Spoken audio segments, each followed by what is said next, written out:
Okay, I wanted to get some readings out. Again, I'm going to apologize for my sound. My earbuds are still missing. I don't know. They grew legs, they ran away, they got tired of me. I'm not sure. I'm really sad about it though, because I can't replace them, and I use them for driving too, because my car doesn't have Bluetooth. So, all the way around, it's a bummer. All right, I wanted to get some messages. I'm hoping to be able to do more regularly, like I was doing for a while. I am finally not as sick. I'll probably end up coughing again, and that'll be so great. Okay, I am rambling. I'm sorry. Thank you very much for being here. Hopefully, you make it past my rambling. I'm deciding what deck to use. I have more than one reading that I know needs to get out. There's more than one message. All right, I'm going to start with this one. All right. Guides, universe, spirit, what message do you have for me to put out right now? What message do you have for me to put out right now?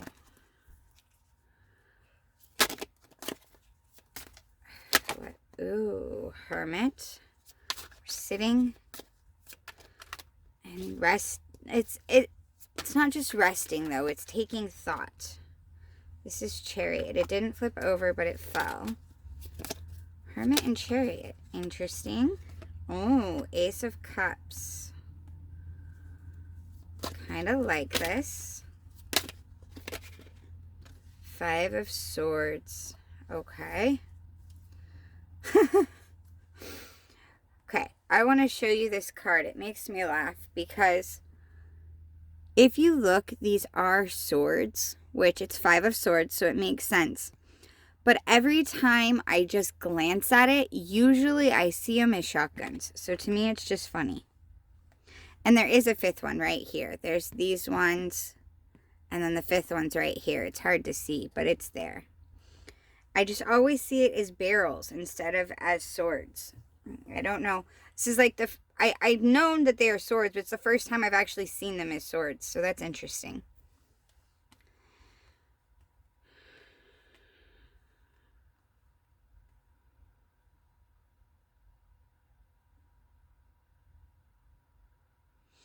This is reading a lot to me of we've got to work on ourselves. Oh, Hierophant's down at the bottom. I don't always take the bottom, but if I feel inclined to look, then I do.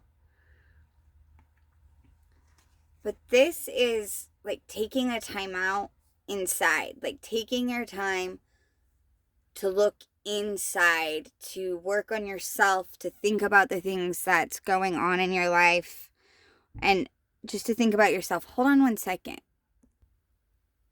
Okay, I'm back. Sorry, I had a visitor. I like visitors. It was a good friend just stopped by. I was going to start this over, but I feel like I need to not. Just give me a second.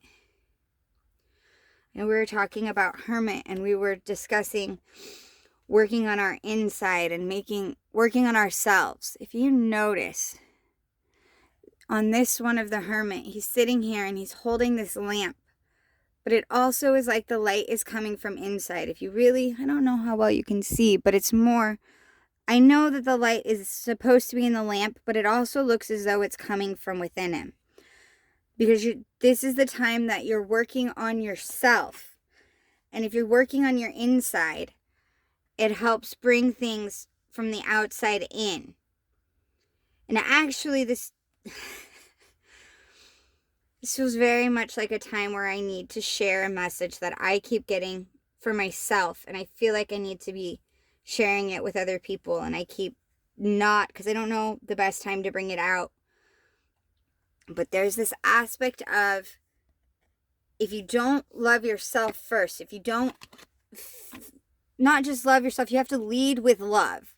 But in order to lead with love, in order to handle every interaction and handle everything else with love, you have to be able to love yourself.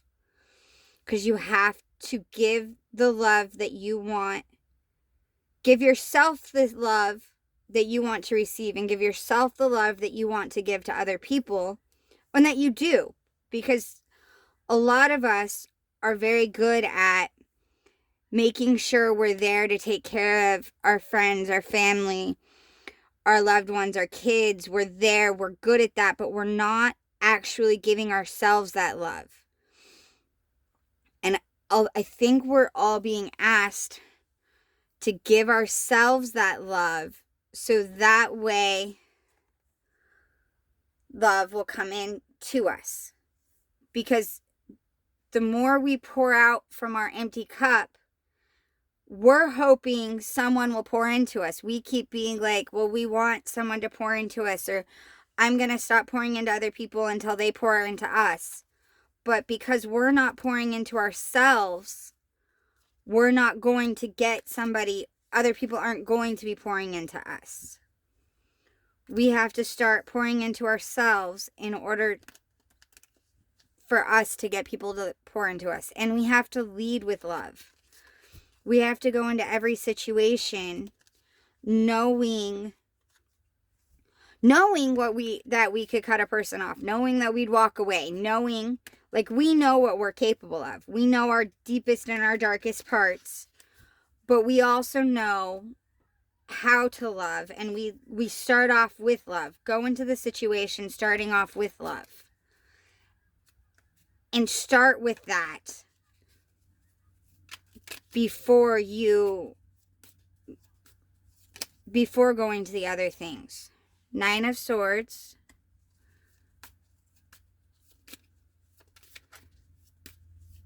Because we're hurting, and our hurting has caused us to not lead with love. We go into most of the situations guarded and with our swords up. And I realize that they don't have their swords up, but we go into the situations already prepared for a battle, instead of starting it off offering love. Instead of starting off fully ready and fully in a situation of love, we start off guarded. And we're being asked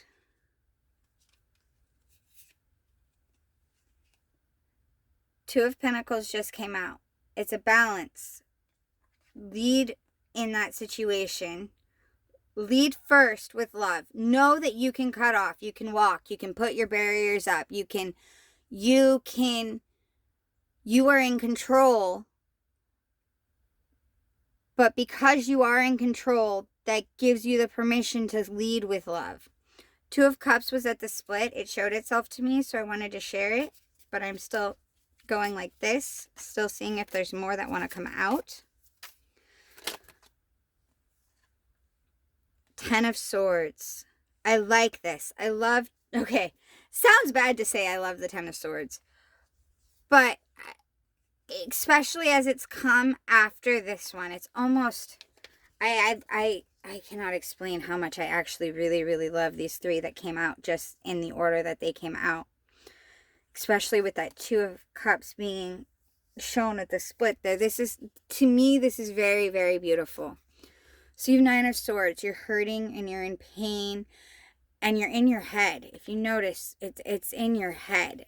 Not to just say that the pain is only there, but you are keeping yourself there because you've got your swords and you're hurting and you're in your head about it. And because you're in your head about it, that's how you're living. You react with people coming from that point of pain.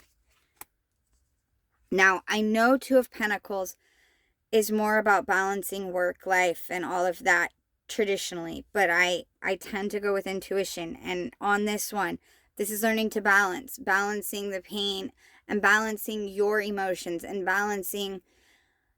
healing yourself so you can balance and you can start off your interactions with people coming from a stance of love instead of coming from a stance of being behind a wall and already being cold and making them prove to you that they are deserving of your love. Instead, starting off with giving them your love. And if they hurt you or if they take advantage, then you pull yourself back. It's this aspect of starting off and balancing within yourself, so you are okay in being able to do that. So you are okay with this scenario.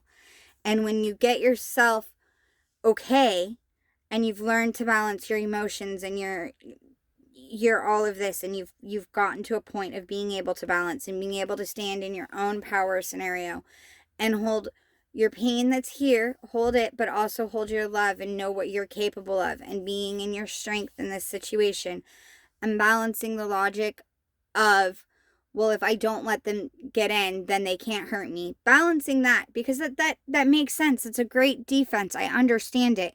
But knowing that you can overcome anything. You've already overcome so much, so you can overcome again. And so if you offer love first, if you start with love, you start with trust, and you start with love, and you start with kindness, and then step back if you have to, or put up more things if you have to. I'm not saying don't have boundaries. Obviously, if have boundaries, it's things that you're not okay with happen, you hold those boundaries. But if you start off already willing to love that, and you come to that balance of being able to do that, being filled enough to be able to do that. And that also takes loving yourself. Because if you already love yourself and give yourself love, then you're full enough to pour into other people. Even when, from the beginning, you can pour into them. And that's how you learn if they're willing to pour into you, by pouring into them. And if they return that, you continue. If they don't, then you go, you know what? This isn't beneficial to me. I can only do so much. I can't go full on with this. But you come to that balanced scenario. And by coming to that balanced scenario, it's 10 of Swords. But the 10 of Swords means the pain's over. It means that that situation and that cycle's done. And see how in this deck, which is the Light Seers, I'm sure all of you have seen it many times. But in this deck, the swords are birds. And notice in this one, it's actually them flying away and her walking in this direction. But they're kind of flying this way. They're flying off this way, and she's walking that way. Yes, she's looking that way, but she's walking that way. Because she's walking with the knowledge and the things she's learned, but she's no longer in that pain. It's done. It's over. She's done with that cycle. She can go on now. I really do like this reading. I'm very sorry. I think it's semi-butchered, but I wanted to get that message out, and that message wanted to come out. So I am sorry for the interruption. I didn't know what time the company was stopping by. And with this Hierophant from the other set is another one of standing in your power. Knowing what you're able to do and what you can do. Not taking stuff from other crap, not taking shit and crap from other people, but standing in your power and your balance. And you can only do that when you feed into yourself. And the Hierophant, she can pick and choose who she's going to give her knowledge to and who she's going to give her wisdom and her love to. But she always starts off that way. And if the person, or she or he, however you want to look at it, in this one it's a she, that's why I'm going with she. But they start off, and if the receiver of it doesn't use it wisely or isn't taking it correctly and isn't handling, then she walks away. She doesn't have to be there. She doesn't need that. She tried, but you didn't want her information, so she's done with you. But she starts by sharing it, and that's kind of what I feel like this is. So it's this aspect of lead with love. And it looks a lot like when you're healing yourself and you're bringing this in, there's a Chariot, which is both you offering love and love coming in for you. But if you don't heal yourself, you'll end up in lots of different battles that aren't necessary. Because some of the battles that have been happening are due to the fact that it's not just you specific. I feel like I'm like making accusations to people. I'm sorry. But some of the battles have been due to the fact that it's like your walls are too high and you're not starting off with love. And when you don't start off fully willing, it can't grow.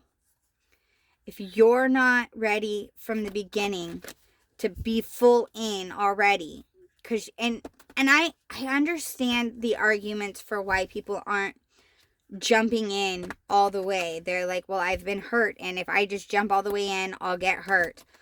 I want to know that this person's going to jump in first, or I want to know that we're jumping together.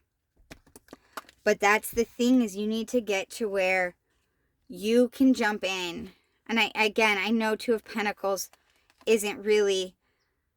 doesn't usually mean what I'm saying right now, but even the way I'm seeing this card, she's dancing and she's fully in her own place, and she doesn't need someone else with her in this aspect. And it's like two different purses. This one's more of like a light version of a purse, and this is a purse, but she's just there, and she's willing.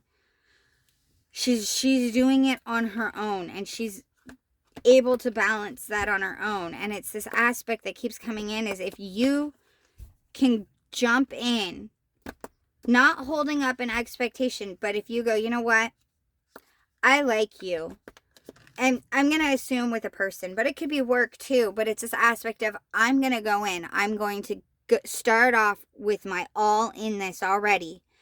If it doesn't work out, then I'll walk away, but I'm going to start off with my all, instead of starting off with, well, I'm going to just kind of give it a little bit. It's kind of like with work, really. When you're first in a new job, you're doing the best you can because you want them. If you've got a probation period, obviously you're doing your best because you want to keep the job. You don't just go, well, I'm only going to do a little bit and then see how they do for me. And then, okay. Sorry, I was doing the Whispers of Healing. Ah, I like this. Compassion.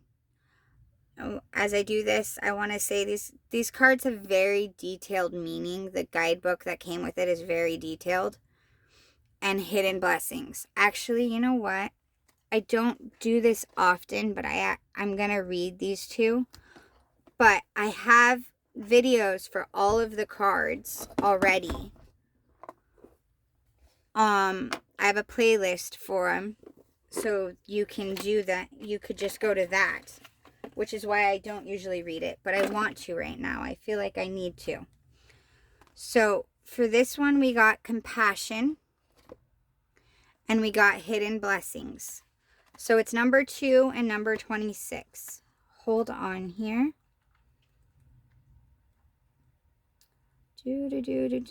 Okay. Number 2, compassion. During a healing challenge, it might seem counterintuitive to have compassion for someone who hurt you in the past. However, forgiveness is a vital step in your healing process. Decide to let go of resentment. Feelings of hurt, suffering, being the victim, or wanting revenge are low in vibration and prevent you from making progress. Forgiveness carries a high vibration. Forgiving someone in your past will bring healing to you. You don't need to communicate an apology. Forgiveness is something you do within yourself. Once you decide to forgive, it can lead to feelings of tolerance, sympathy, and consideration for the person who hurt you. This card might be prompting you to consider any hurt or pain you may have caused others. Ponder the times when others have forgiven you. Forgiveness is a process. You may need to reflect on small offenses more than once, and bigger offenses even more so. In the card artwork, a dryad is connecting to a rabbit. Let me make sure you can see this. Okay. And a sparrow. The dryad's visible roots may signify the need to ground yourself. Try to look at a situation from a different perspective. The sparrow may indicate a situation being resolved in a creative manner. The rabbit signifies a beginning as well as working out social differences. The orange and yellow hues may relate to the sacral and solar plexus chakras. The color green represents the heart chakra, where the major healing will occur in this situation. Reflect on how this card affects you. When you think of forgiveness, is there anyone specific that comes to mind? Where would the healing that comes with forgiveness be of benefit to you? Okay, that's all for compassion.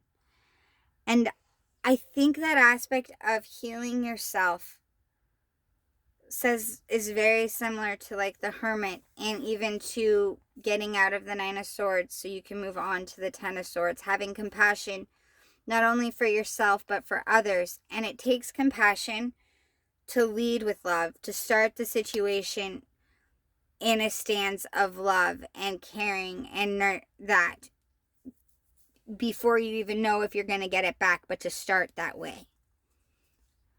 All right, number 26, hidden blessings. Let's see if I can find this one in here. Okay, this one isn't as long. There is a gift in every adversity.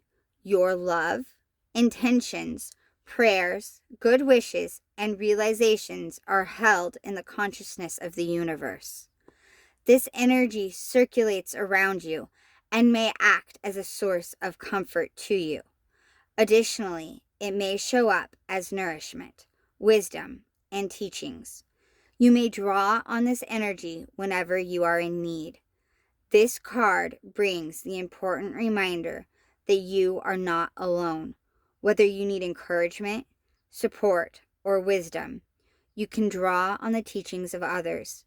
Adjust yourself through the frequency of their messages.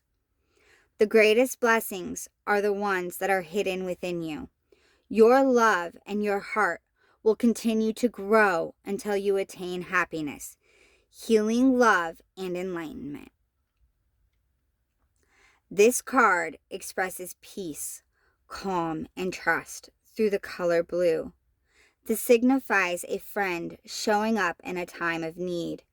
Every situation has a gift. Even the darkest hour, there is a blessing. It may not yet be in your awareness, but it is there. The maiden peers into a scene that is blossoming within a rose. Fairies of all shapes and sizes rush to her aid. Although the card is very dark, there is light emanating from everything. There is hope, light, and help coming to you from all corners of your world. I'm going to leave this here. Thank you for watching. If you haven't already subscribed, please do. I would really appreciate that. I know it's annoying to hear, but I have felt that I need to say that. And also, if you'd like a personal reading or energy check-in reading or things like that, all the information will be in the description. It's on the description of every one of my full videos. It's not on my shorts, but it is on my full videos. Thank you very, very much for watching. I really do appreciate this. I love being able to do this with you guys. Thank you.